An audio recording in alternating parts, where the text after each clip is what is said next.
बिस्मिल्लाहिर्रहमानिर्रहीम। अस्सलाम वालेकुम स्टूडेंट्स। आज हम एनिमल डाइवर्सिटी इन वर्टिब्रेट्स को स्टार्ट करने जा रहे हैं।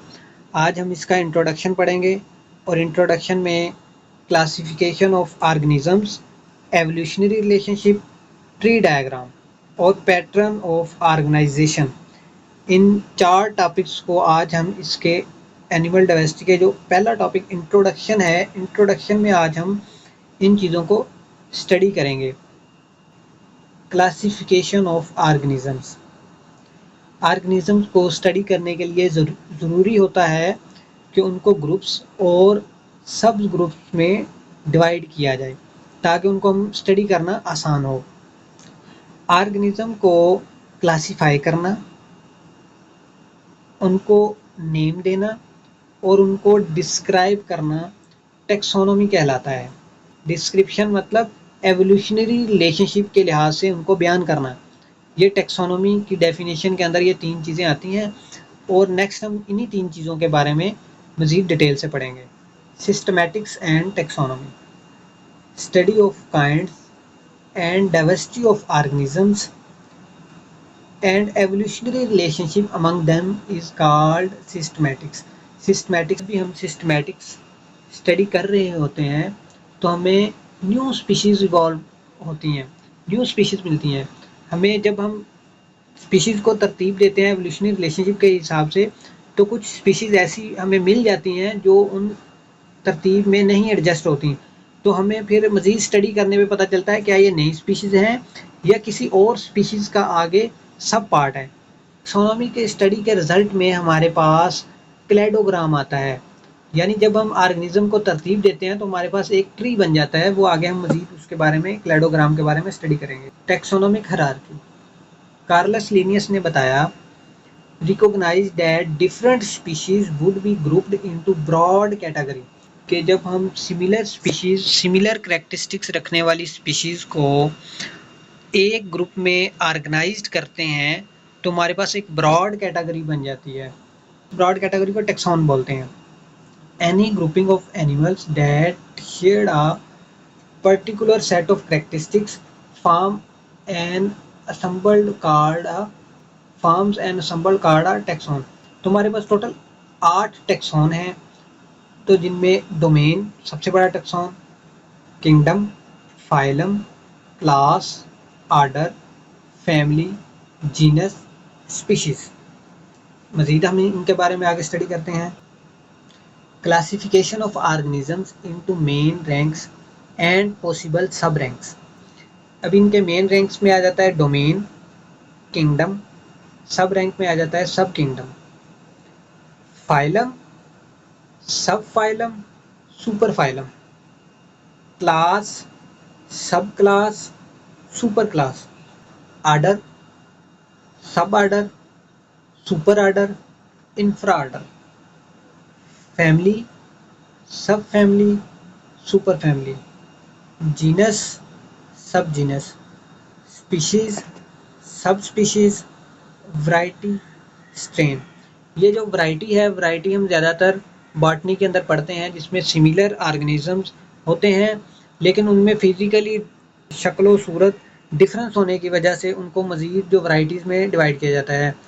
और ये स्ट्रेन है, हम माइक्रोबायोलॉजी में पढ़ते हैं। माइक्रोबायोलॉजी में जैसे कि वायरसेस होते हैं, वो होते तो सेम स्पीशीज़ के अंडर ही आते हैं लेकिन उनमें कुछ जेनेटिकली डिफरेंस होता है, जेनेटिक मेकअप में कुछ डिफरेंस आ जाता है, जिसकी वजह से उनको मज़ीद हम स्ट्रेन्स में डिवाइड कर देते हैं।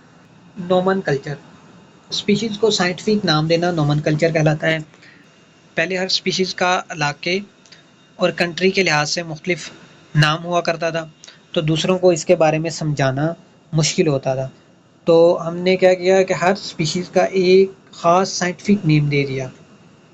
हमने हर स्पीशीज़ को एक ख़ास नेम दे दिया ताकि उसके आइडेंटिफिकेशन में हमें आसानी हो। और इस हर स्पीशीज़ का जो साइंटिफिक नेम है ना, वो international code of zoological nomenclature, ये एक बुक है। हर स्पीशीज़ का, जो हम नई स्पीशीज़ होती है, जब हम उसको नया नाम देते हैं तो हम इस बुक के अंदर इंटर करवा देते हैं ताकि जब दूसरा बंदा उसी स्पीशीज़ के बारे में कोई और नाम सजेस्ट करे तो उसको ऑलरेडी पता हो कि इस स्पीशीज़ का नाम रख दिया गया है और एक स्पीशीज का 2 दफ़ा नाम ना रखा जा सके। साइंटिफिक नाम रखने के कुछ रूल्स होते हैं। साइंटिफिक नाम 2 हिस्सों पर मुश्तमिल होता है, एक जीनस और दूसरा स्पीशीज। पहले जीनस का नाम आएगा, जीनस और स्पीशीज। पहले जीनस का नाम आएगा, फिर स्पीशीज का नाम आएगा। जीनस ये जैसे कि एग्जांपल है हमारा होमो सैपियन, ये जो ह्यूमन का साइंटिफिक नेम है होमो सैपियन। होमो सैपियन पहले जीनस आती है, फिर स्पीशीज आती है। जीनस का जो फर्स्ट लेटर जो है वो कैपिटल है और स्पीशीज का फर्स्ट लेटर जो है वो स्मॉल है।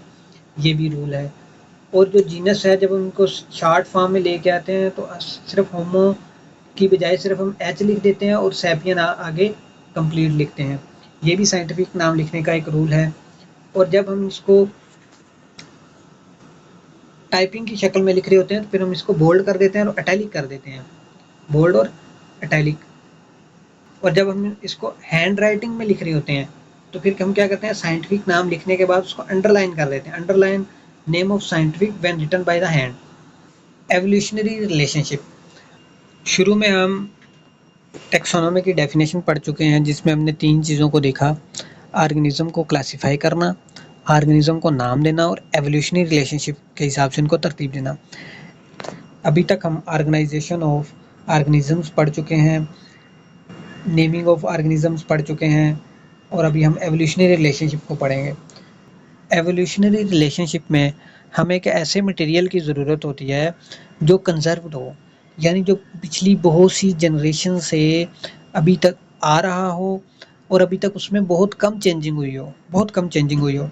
वैसे तो हमारे पास जेनेटिक मटेरियल जो डीएनए और आरएनए है, लेकिन इसमें म्यूटेशन रेट बहुत ज़्यादा है। तो हमें एक ऐसे मटेरियल की ज़रूरत थी, ऐसे जेनेटिक मटेरियल की ज़रूरत थी जिसमें म्यूटेशन ऑफ रेट बहुत कम हो, जिसमें बहुत कम तब्दीलियाँ आई हों, ताकि हम ज़्यादा से ज़्यादा पीछे तक इंसेस्टर का जो रिलेशनशिप है उसको स्टडी कर सकें। तो हमने देखा कि राइबोसोमल आरएनए जो है इसमें म्यूटेशन रेट बहुत कम है, बहुत कम तब्दीलियाँ इसके अंदर आई हैं।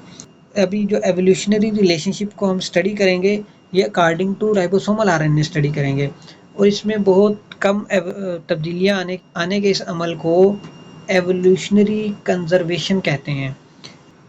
राइबोसोमल आरएनए राइबोसोम के अंदर पाया जाता है और राइबोसोम का काम होता है मैसेंजर आरएनए से प्रोटीन को ट्रांसलेट करवाना, प्रोटीन को बनाना।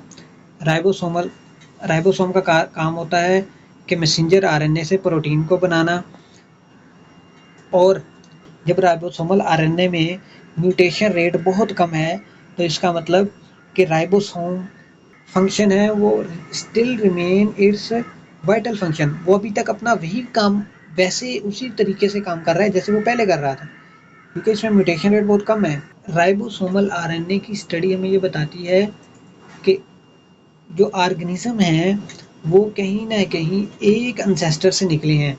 Organisms are evolve from common ancestors.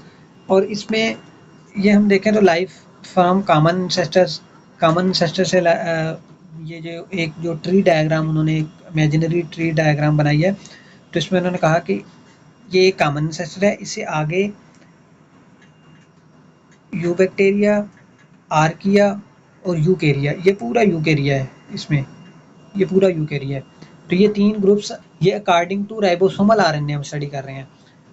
Eubacteria ये बैक्टीरिया आते हैं, डोमेन कंटेनिंग बैक्टीरिया, इसके अंदर बैक्टीरिया होते हैं। यूकेरिया ये सिमिलर टू बैक्टीरिया होता है लेकिन इसके अंदर सेल वॉल पाई जाती है जिसकी वजह से बैक्टीरिया से डिफरेंस हो जाता है। और यूकेरिया ये इसमें कंपार्टमेंटल सेल होते हैं। फाइलोजेनेटिक सिस्टमैटिक्स और क्लैडोग्राम एक ऐसी अप्रोच है जिसमें ऑर्गेनिज्म को उनके एवोल्यूशनरी रिलेशनशिप के हिसाब से तरतीब दिया जाता है और एक एवोल्यूशनरी ट्री बनता है और एट द एंड हम ये बात जानते हैं कि तमाम ऑर्गेनिज्म एक कॉमन एंसेस्टर से निकले हैं। और इसमें कुछ एट्रीब्यूट्स आ जाते हैं जिसमें पहले डेफिनेशन आ जाती है इंसेस्ट्रल कैरेक्टर स्टेट आर प्लेजियोमॉर्फी, यानी कि वो कैरेक्टरिस्टिक्स जो एंसेस्टर से आई हैं वो एंसेस्ट्रल कैरेक्टर स्टेट कहलाती हैं।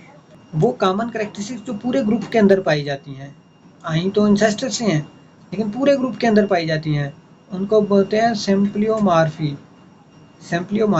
उसको हम सिम्प्लियोमॉर्फी बोलते हैं। और वो कैरेक्टरिस्टिक्स जो एंसेस्टर से नहीं आई बल्कि दूसरे आउट ग्रुप से आई हैं, वो कैरेक्टरिस्टिक्स जो आउट ग्रुप से आई हैं उन कैरेक्टरिस्टिक्स को एपोमॉर्फी बोलते हैं। डाइवर्स कैरेक्टरिस्टिक और एपोमॉर्फी जो दूसरे आउट ग्रुप से आई हैं। और diverse character shared by member of groups are called synapomorphy. और वो जो दूसरे ग्रुप से आई हैं और वो अभी नेक्स्ट पूरे के पूरे ग्रुप में पाई जा रही हैं, उनको बोलते हैं सिनेपोमॉर्फी। और आउट ग्रुप से जो खसूसियात आती हैं उनका हमें ये होता है कि हम आइडेंटिफाई करते हैं एवोल्यूशनरी ब्रांचेस को। अभी हम इधर क्लेडोग्राम की डेफिनेशन की तरफ आते हैं। Cladogram is a tree like diagram use in the phylogenetic system. जैसा कि आपको ये ट्री नज़र आ रहा है, नीचे तो ये एंसेस्टर होता है इसका, और जैसे जैसे ऊपर इनके ब्रांचेस निकलती रहती हैं, डाइवर्सिटी होती रहती है ऑर्गेनिज्म की, तो ऊपर एक ट्री लाइक स्ट्रक्चर बनता रहता है। क्लेडोग्राम का मकसद होता है एक hypothesis banana about a common ancestor. Monophyletic group का मतलब होता है कि ऐसे ऑर्गेनिज्म का ग्रुप जो एक इंसेस्टर से निकले हैं। और फिर आगे हम क्लेडोग्राम में ये देखते हैं, इसके की पॉइंट्स को देखते हैं। ये सबसे पहले नोड्स आ जाएंगे। नोड्स होते हैं, ये जो पॉइंट है ये नोड है। ऐसा पॉइंट जहाँ से आगे मज़ीद ब्रांचेस निकल रही हैं उस पॉइंट को नोड बोलते हैं। और ये जो ब्रांचेस हैं, ये जो ब्रांचेस इधर इधर निकल रही हैं, इन ब्रांचेस को ब्रांच बोलते हैं। और जो आउट ग्रुप है, एक ये ग्रुप है और एक इसका ये आउट ग्रुप है। एक इंसेस्टर से ये वाला ट्री निकला है, एक इंसेस्टर से ये वाला निकला है, तो ये इसके अकॉर्डिंग ये क्या होगा, आउट ग्रुप होगा। ये हम देखते हैं मोनोफाइलेटिक ग्रुप। मोनोफाइलेटिक ग्रुप होता है ऐसा ग्रुप जो एक ही इंसेस्टर से निकला हो। ये एक इंसेस्टर से निकला है, ये तमाम जो ग्रुप हैं ये एक इंसेस्टर से निकले, इन तमाम ग्रुप को बोलेंगे 1 से लेकर 6 तक ये एक ही इंसेस्टर से निकले मोनोफाइलेटिक ग्रुप हो जाएंगे। ये 3 ग्रुप एक इंसेस्टर से निकले हैं, और जब ये चौथा भी इनके साथ ऐड हो गया ये पैराफाइलेटिक हो जाएंगे। यानी कि ये 3, 4, 5, 6 ये ग्रुप हैं, ये एक इंसेस्टर से नहीं निकले, बल्कि ये और इंसेस्टर से निकले हैं, ये और इंसेस्टर से निकले हैं। और पॉलीफैलेटिक होता है कि जब एक पूरा ट्री ये है और दूसरा पूरा ट्री ये है, जब ये दोनों मिल जाएंगे तो ये पॉलीफैलेटिक ट्री बन जाएगा। ये आएगा जी इंटरप्टिंग क्लेडोग्राम।